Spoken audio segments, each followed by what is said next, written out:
বিশ্ব নবী দিবস আমাকে কে যেন সেদিন বলছিল যে একজন বলেছেন, বাংলাদেশের কোন বিখ্যাত একটা বক্তা নাকি বলেছেন, তিনি দেখেছেন নেটে নাকি সে, যে রাসূল পাক সাল্লাল্লাহু আলাইহি ওয়াসাল্লামের জন্ম বৃত্তান্ত আলোচনা করার তো কোনো দলিল নেই, কারণ তার 22-23 বছর নবুয়তের জীবনে কখনো আলোচনা হয়নি।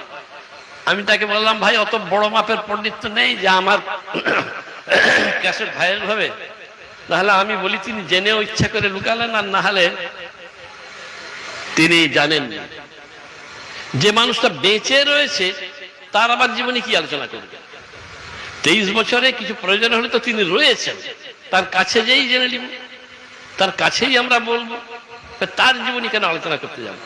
যখন দুনিয়া থেকে চলে যায় তখনই প্রয়োজন হবে তিনি কি বলেছেন, কি করেছেন, কি কথা।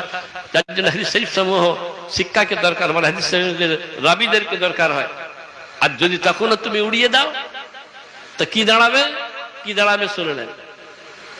আমি একবার আহলে হাদিসের মূল নেতা একজন বড় পণ্ডিত পশ্চিমবাংলার, আইনুল বারী তার নাম, শেখ আইনুল বারী হাফেজ, আল্লাহ তার কবরকে আলোকিত করেন, আমার সঙ্গে ছিলেন, লন্ডন গেছিলাম।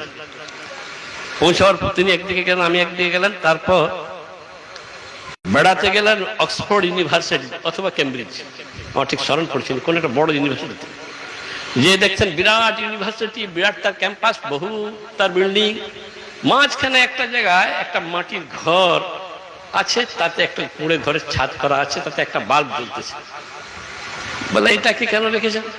বলে এটাকে এই জন্য আমরা রেখেছি, এইখানে স্যার আইজাক নিউটন পড়াশোনা করতেন 200-300 বছর আগে, তার স্মৃতিতে আমরা এইটা রেখেছি। কেন বলুন তো? খোদা না খাস্তা যদি আজ তোমরা সবাই এইরকম আহাম্মকি করো, মদিনার সমস্ত কবরগুলাকে মিটিয়ে ধুলা করে দিলা, মদিনার সব যে গুম্বাজটাকে মিটিয়ে দিলে, ধুলা করে দিলে, কোনো চিহ্ন রাখলেনি, শিরক বেদাত করতে করতে সবকে শুইয়ে দিলে, কোনো চিহ্নই নেই।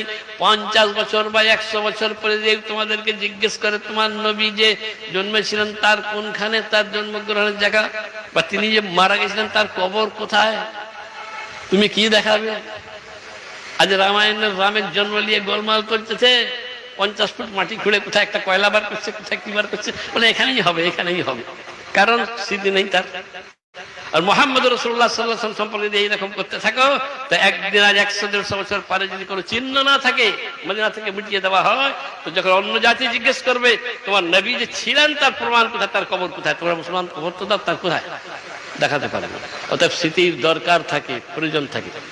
ভাই আমার, জুরকানি রাদিয়াল্লাহু তাআলা বর্ণনা করতেছেন, ইয়া রাসূলুল্লাহ, ইয়া হাবিবাল্লাহ, জিজ্ঞেস করছেন কে? না হযরত জাবের রাদিয়াল্লাহু তাআলা বলছেন, ইয়া রাসূলুল্লাহ, ইয়া হাবিবাল্লাহ, আপনি আমাকে এই খবরটা দিন, সবচেয়ে আগে আল্লাহ পাক কি সৃষ্টি করেছিলেন? যখন কিছুই ছিল না, যখন জান্নাত ছিল না, যখন জাহান্নাম ছিল না, যখন দুনিয়া ছিল না, যখন আসমান ছিল না, পৃথিবী ছিল না, মাটি ছিল না, পানি ছিল না, আগুন ছিল